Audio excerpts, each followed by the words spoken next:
I find this all suspicious. I got to be honest with you.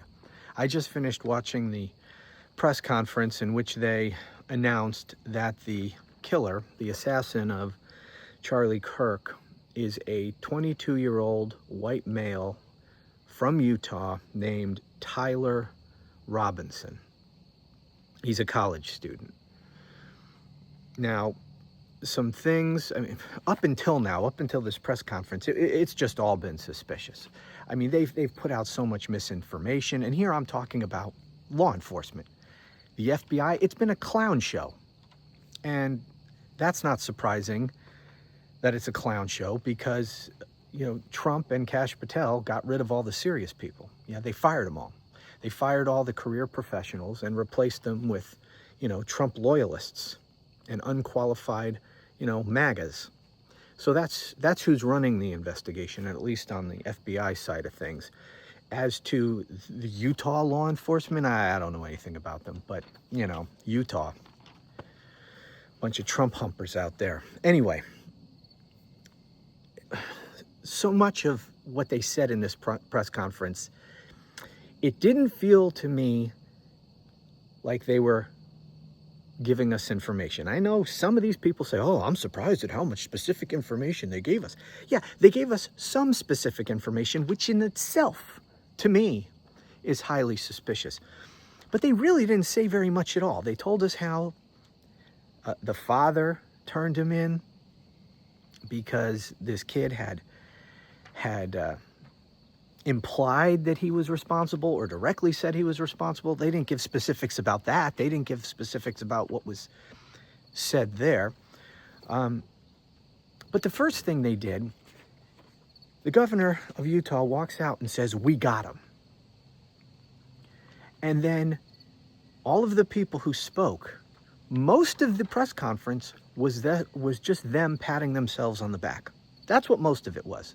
Most of it was not providing us any information. It was just to pat themselves on the back. You know, Kash Patel going on and on and on about, you know, this is what a real law enforcement operation looks like, or some shit like that. Just saying how wonderful they are. This is just them patting themselves on the back. They are not the ones who solved this. They didn't find this guy. They begin by telling him the father turned him in. So I don't know what all this backslapping is about. Sounds like they didn't do shit. It sounds like if the father hadn't turned this kid in, they still would have no clue who did it. And yet they're going to stand up there and praise themselves? It was just self-serving. So that's one observation. The only specifics we really got was an implication as to motive, because the governor was specifically asked, what do you think the motive is? And he kind of dodged that question. Oh, I'm not going to really say, but, you know, you can read into what we've told you here what you want. The only thing they really told us is that this guy, this kid, 22 years old, college student, he's a kid. Yeah, he's an adult. I'm not minimizing that, but, you know, young kid, whatever. He talked about how he hated Charlie Kirk, apparently. Didn't explain why, just he hates Charlie Kirk. Seems to me, you know, they could have gotten a lot more specifics as to that. They didn't provide anything. Now, the specifics to which some of these media people are saying, wow, this is really specific information, was they said that there was engraving on the shell casings. You know, we got some information, some reporting about this yesterday from the Wall Street Journal, which they then later retracted, that there was engraving on the casings found on the ammunition that was still inside the rifle. And it was anti-trans, anti-transgender is what they said, and anti-fascist ideology. Didn't explain what the hell that was. Then later on there was reporting, no, that's not true. It was, there were markings on the casings that were, you know, manufacturer markings that were misinterpreted or something like that. Well, then now they come out and say, oh yeah, no, there really was messages carved onto the shell casings. To me, that's just very suspicious. Not saying it's not true. Maybe it is. just seems kind of suspicious. And what they said was on there was, they said that was engraved in there, it said, catch fascist. Meaning, you know, this bullet's coming at you, catch fascist. And there was some other stuff on there, some internet meme kind of crap. I didn't know what it meant. Anyways, that's actually kind of a lot of stuff to try to engrave onto a casing like that. I mean, anyway, I'm not saying it's not there, and I'm not saying that it's not true. I'm just saying, to me, suspicious. They didn't give us very much information at all as to the motive. They didn't share with us any Facebook posts or Snapchat stuff or whatever, anything that he might have posted anywhere to give a specific motive.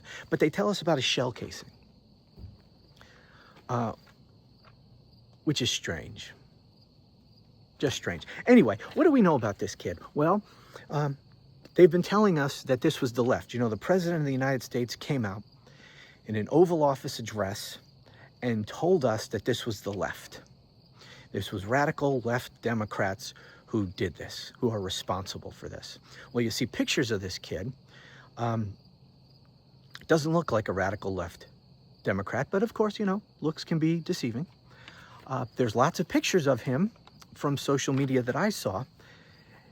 And look, we're going to learn a lot more about this in the coming days, which is why I'm just telling you why I have my suspicions, why we need to know more, because they didn't really provide a whole hell of a lot. And what they did provide, just, I don't know, something seems off to me. But the gaps will be filled in, if not by the government and law enforcement, then people will be able to find out stuff on the internet. People that knew this kid or know this kid will talk to these. We'll get information from those people. There'll be information to come. We'll learn more about him. But what we do know is he was big into guns. Oh, there's a lot of pictures of him shooting guns from a very young age. There were pictures, looked like maybe he was 7 years old with a rifle. So this is someone who was brought up around guns. His father is in law enforcement. I think he is a sheriff's deputy or something. Pictures of the family. This does not look like a radical left family. There are members of the family, apparently, who are registered Republicans. Look, like I said, I'm not reporting any of this stuff as fact. Some of this stuff was on the internet. I'm sure we're going to get more information. I'm just saying, doesn't fit the mold of this radical left wing Democrat as has been presented. White, 22-year-old male, comes from what looks like a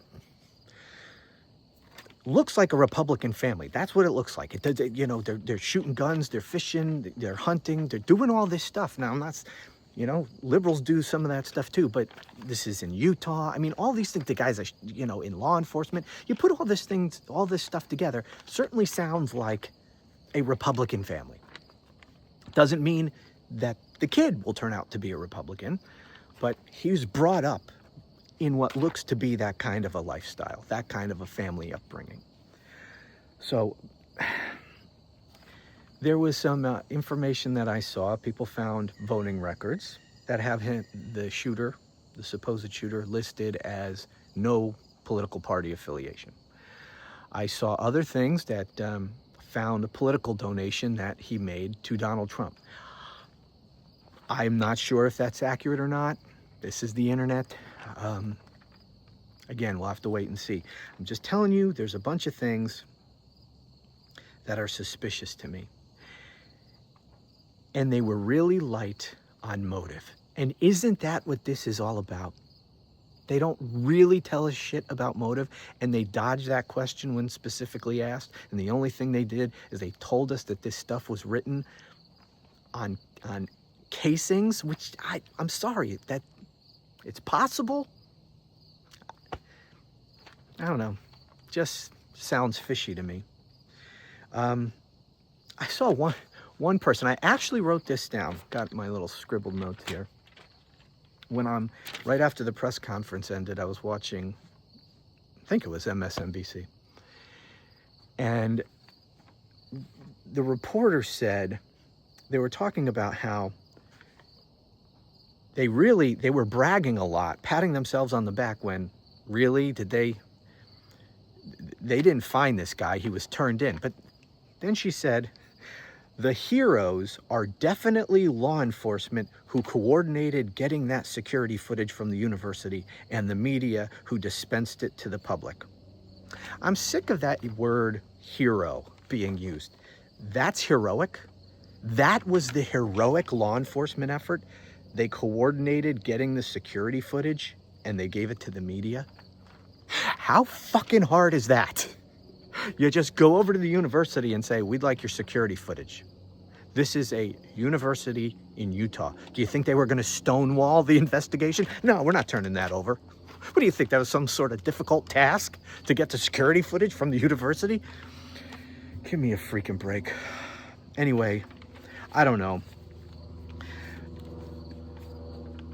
There's nobody involved in this that I trust, you know, and that's where we've come as a country, that everything is so politicized in government from top to bottom.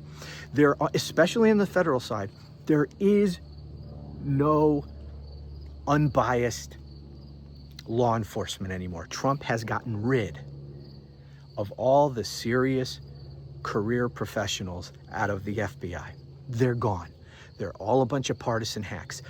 I'm supposed to believe anything that comes out of Kash Patel's face or Dan Bongino's face? Are you kidding me? No. Why would you take their word for anything? And I had no trust in these Utah people either. I am not saying that they're lying about any of this, but they got to come with the proof, right? They need corroboration.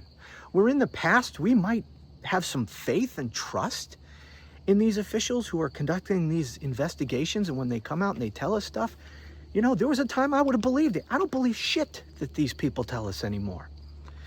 I need to see some proof of everything that they tell us, or I'm not saying that they're lying, but I'm not ready to believe everything that they say either. Now, maybe this is exactly as they're telling us. This kid did it. He hated Charlie Kirk, yet they don't tell us why. They said he hates Charlie Kirk. Why did he hate Charlie Kirk? You know, on what basis did they hate Charlie Kirk? And I'm not saying, I don't know. I don't know what the hell this dude's motives were. But I talked the other day about how, you know, we shouldn't be rushing to judgment and automatically assuming that this is some lefty. It could just as easily have been, you know, a MAGA nut who, you know, is pissed off because and hates Charlie Kirk because he's too moderate. In fact, I was listening, forget what news outlet it was, but they were going on and on about how the young people in this dude's age bracket view Charlie Kirk as a moderate. You know, and now that Charlie Kirk is gone, he's probably going to be replaced by more, you know, radical MAGA elements. He was like the only moderate voice on the right. Maybe this kid, you know, and I'm not saying this is the case, but I speculated the other day, it could just as easily have been that this dude is like far to Charlie Kirk's right and hates him because he's not, you know, MAGA enough. Remember, Charlie Kirk had been calling for the Epstein files to be released. And he got on the wrong side of Trump with all that. Maybe this kid is pissed off because Charlie Kirk was demanding release of the Epstein files. I don't know. I'm not saying any of that's true. I'm just saying, just because he hates Charlie Kirk doesn't necessarily mean he's of the left. But the anti-fascist stuff supposedly engraved on the casing, I'm sorry, that, you know, it's just too fucking convenient is what it is. It's too convenient, and they don't tell us anything else. They don't give us any other evidence as to his motive except a casing which they had control of. And if it does exist, who's to say they didn't engrave it to establish a motive? I'm not saying that that is what happened. I'm just saying because the FBI, because the federal government under Donald Trump is so thoroughly corrupted, I'm sorry, I cannot help but think these things. I don't trust these people at all.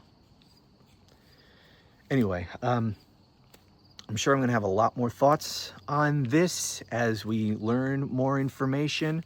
I don't know what to make of it. I'm not definitively or affirmatively stating anything. I'm just telling you it's just suspicious. And you know what? You know what eliminates suspicion or goes a long way towards eliminating suspicion? More information. And that's what was lacking here. Don't let people tell you, oh, they gave us so much information. Bullshit. Don't tell me there's not more information they could have given us about this kid's motive. And that's the whole thing here. Why did he do it? Right? If he did it, fine. Why did he do it? That's what's tearing the country apart, right? Our political differences. This was a political assassination. Well, if it's a political assassination, then his motives for doing it are pretty fucking important. And they're not telling us anything. Except telling us about engraved casings. How convenient. Anyway, thanks for listening. Talk to you again soon.